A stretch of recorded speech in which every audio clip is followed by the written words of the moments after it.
All right, let's get right into it. OpenAI just made a huge announcement. But this isn't about an AI that's going to help you write an email or plan a trip. Nope, this is something else entirely. Something designed for the digital front lines. So here's the headline. OpenAI has built a brand new, powerful AI. It's a special version of their latest model, and it's been created specifically for the good guys, the cybersecurity defenders who are out there trying to keep us all safe online. And right there, that's where the story gets really interesting. This incredible new tool, it's not for you and me.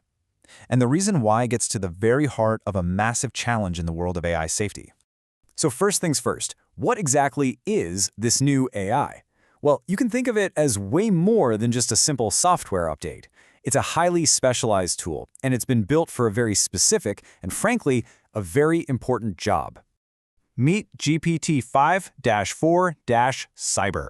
The easiest way to think about it is like this. OpenAI took its most powerful model and basically sent it to a cybersecurity boot camp. It's been fine-tuned to be what they call cyber permissive, which is a fancy way of saying they've lowered its safety guardrails on purpose, but only for legitimate security work. And its skill set is, wow, pretty incredible. It can dissect malware, spot hidden flaws in computer code, and even understand how massive, complex software systems all fit together.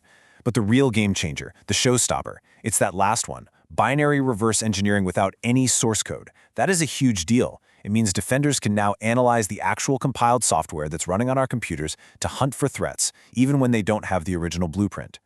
Now, all of that power brings us smack into a really tricky problem, one the industry calls the dual-use dilemma. And honestly, it's the entire reason you can't just go and download this thing for yourself. Think about it like a scalpel, right?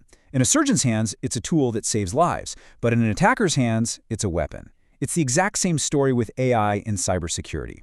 A prompt like, hey, find the weaknesses in this code, could be from a defender trying to patch a hole or a hacker trying to break in. The AI itself can't always tell the difference just from the words. And this table just lays it out perfectly. The everyday jobs that defenders do, scanning code for flaws, analyzing a security patch, they look almost identical to what an attacker does right before they strike. And because of that, a normal AI safety system is constantly flagging and blocking them. It just creates this friction that slows them down when every single second counts.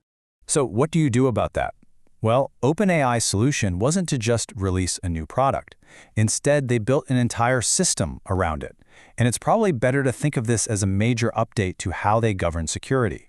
It's called Trusted Access for Cyber, or TAC for short. And at its core, it's a really smart access control system. It's a framework that is designed to verify who is making the request before it decides what kind of powerful tools they get to use. And listen, this isn't just some idea on a whiteboard. It's scaling up crazy fast. TAC started as just a small pilot program back in February 2026. Only 2 months later, by April, it had already expanded to thousands of verified security pros and hundreds of different teams. So let's break down how it works. TAC basically creates these tiers of trust. Everybody starts at the baseline with the standard AI models and all the usual safety features.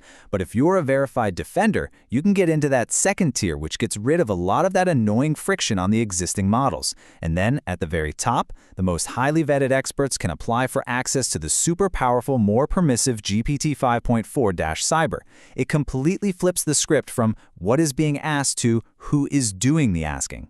So what's the bottom line here? What does all this actually mean in practice?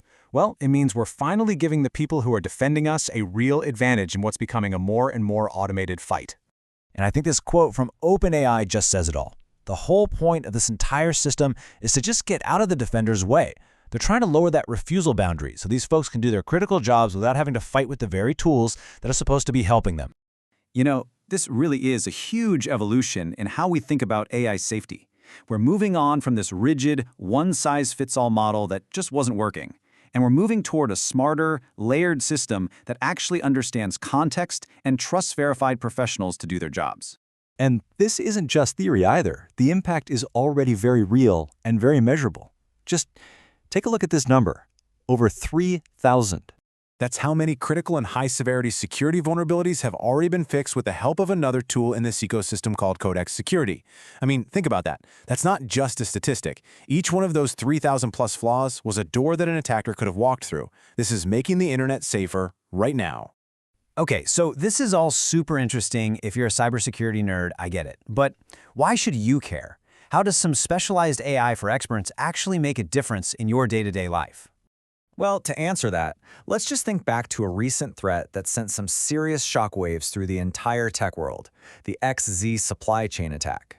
This thing was a complete nightmare scenario. A malicious backdoor was secretly planted deep inside a fundamental piece of open-source software, a tool that millions of computers and servers rely on. It was complex, it was buried, and it was found almost by pure luck. It could have been absolutely catastrophic for everyone. This is where a tool like GPT-5.4-Cyber becomes your own personal silent guardian. It helps defenders find exactly these kinds of hidden, complicated threats way faster. And that means more vulnerabilities are getting fixed in the software that you and I use every single day, especially in those critical open source projects that are basically the backbone of the internet.